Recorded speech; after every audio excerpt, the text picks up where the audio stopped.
తెనుగోళ్ళు ఇచ్చిన శిల్పక పండ్లు తేనె మామిడి పండ్లు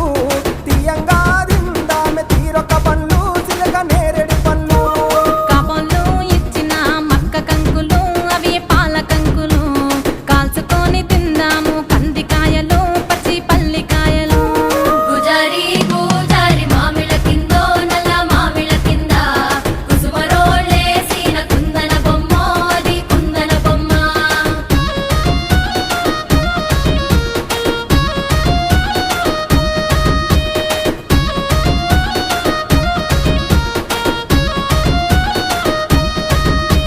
బెస్తోలు పెట్టిన పచ్చి చేపలు అవి వట్టి చేపలు